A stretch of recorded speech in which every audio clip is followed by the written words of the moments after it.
ఓం శ్రీ గురుభ్యో నమ. హరి ఓం. శ్రియః కాంతాయ కళ్యాణనిధయే నిధయేర్థినాం శ్రీవేంకట నివాసాయ శ్రీనివాసాయ మంగళం. మంగళం కౌసలేంద్రాయ మహనీయ గుణాత్మనే చక్రవర్తి తనూజాయ సార్వభౌమాయ మంగళం. అందరికీ నమస్కారం. ఆస్ట్రో కల్చర్ ఛానల్కి స్వాగతం. ముందుగా మనము ఈ రోజున ఒక ముఖ్యమైనటువంటి విషయం గురించి మనం మాట్లాడుకుందాం. చాలామందికి ఉన్నటువంటి అనుమానాలు ఇవి, ధార్మికమైనటువంటి సందేహాలు. అయితే ఈ రోజున మనకి శనివారం రోజున ఏ వస్తువులు మనము ఇంటికి తేయకూడదు అనేది ముందుగా మనం మాట్లాడుకుందాం. చాలామందికి ఉన్నటువంటి అనుమానాలు, శనివారం రోజున ఎట్టి పరిస్థితుల్లో మీరు నూనె కొనకూడదు, అలాగే కొంతమంది రోకలి కొనకూడదు, అలాగే ఇంకొంతమంది నల్ల నువ్వులు తేయకూడదు, ఇనుప మూకుడు కొనకూడదు, ఇనుప వస్తువులు కొనకూడదు అనేటువంటి వ్యక్తులు చాలామంది ఉన్నారు. ఇది కొంత మూఢనమ్మకంగా చెప్పబడుతోంది. ఇక్కడ ముఖ్యంగా మీకు తేయకూడదు అంటే అర్థం ఏంటంటే దానము స్వీకరించకూడదు. శనివారం రోజున మనము స్టీల్ పాత్రలు, ఇనుప మూకుళ్ళు, అలాగే చందనపు చెక్కలు, గంధపు చెక్కలు అలాంటివి మనము కొనుగోలు చేయకూడదు, అలాంటివి మనం ఇంటికి తేయకూడదు అనేటువంటి అనుమానాలు చాలా ఉంటాయి. నేను చాలాసార్లు చెప్తున్నాను మీకు, నేను ఏవేవైతే చెప్పానో నల్ల నువ్వులు దానం తీసుకోకూడదు, ఇనుప మూకుళ్ళు మనము దానం తీసుకోకూడదు, చందనము గంధపు చెక్కలు దానం తీసుకోకూడదు, నలుపు వస్త్రాల్ని దానము తీసుకోకూడదు అన్న విషయాన్ని అంటే దానం అనేది స్వీకరించకూడదు. దానముగా కానీ గిఫ్ట్ కానీ అంటే రిటర్న్ గిఫ్ట్లు కూడా ఇచ్చేవాళ్ళు ఉంటారు. ఇవి శనివారం పూట మనము తీసుకోవడం అనేది మనకి నష్టాన్ని కలిగిస్తుంది కనుక ఆ రోజు మనం అటువంటివి తీసుకోకూడదు. అంతే తప్ప శనివారం నూనె కొనకూడదు. మరి నాయన నువ్వు ఊరికి వెళ్ళావు, గురువారం శుక్రవారం అయింది, పొద్దున్నే వంట వండుకోవాలి, మరి శనివారం రోజున మరి భార్య చెప్తుందిగా ఏమంటే నూనె కొనుక్కోరండి అని చెప్తుందిగా, మరి అలాంటప్పుడు ఏం కొనుక్కోవాలి? అబ్బే శనివారం కొనకూడదు, మరి ఏం తిందాం అంటే నీళ్లు పోసి తాలింపు వేసుకుంటారా, నీళ్లు పోసి ఏమైనా పోపు చేసుకుంటారా? కొంతమంది స్త్రీమూర్తులు పసుపు కుంకుమలు దానం ఇస్తుంటారు.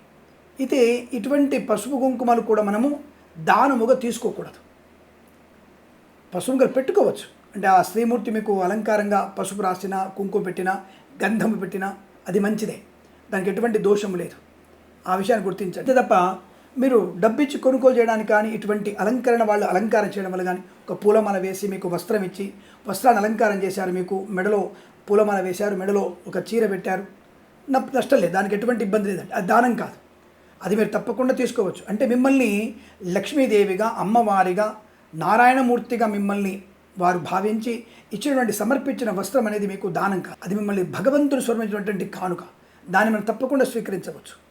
అలాగే చాలామంది తెలియదండి, శనివారం రోజున బంగారము కూడా దానముగా స్వీకరించకూడదు.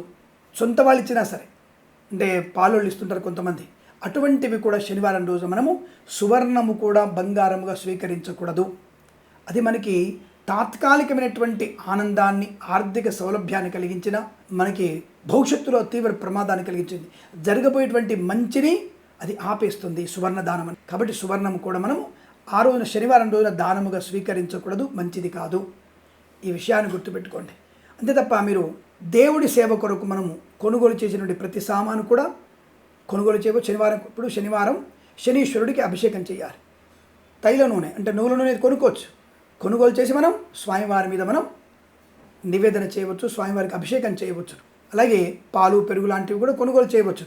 నలుపు వస్త్రం కొనుగోలు చేయవచ్చు, అలా నల్ల నువ్వులు కొనుగోలు చేసి స్వామివారికి సమర్పణ చేయవచ్చు. నల్ల నువ్వులు కొని మనం దానంగా ఇవ్వచ్చు బ్రాహ్మడికి, అంటే దానంగా తీసుకునే వాళ్ళు కూడా ఉంటారు. వాళ్ళు మరి శనివారం రోజున నల్ల నువ్వులు దానం ఇవ్వంటారండి, మరి బ్రాహ్మడికి దానం ఇవ్వచ్చా? మరి బ్రాహ్మణుడు తీసుకోవచ్చా?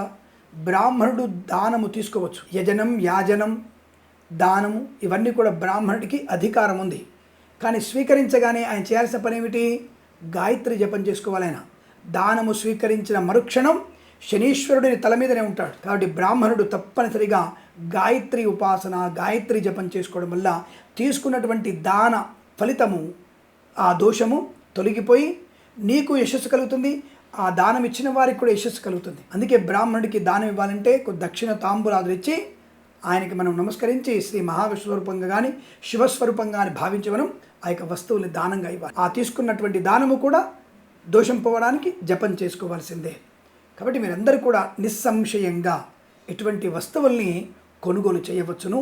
దానికి ఎటువంటి దోషము కలగదు, దానివల్ల అనర్థం కలగదు. అబ్బో శనివారం నాడు ఇలాంటి చేయకూడదు, మనం శనివారంలో ఇలా చేస్తే మనకి చాలా ప్రమాదం అటువంటి వ్యక్తులు మూఢనమ్మకమైన వ్యక్తులుగా ఉన్నారు.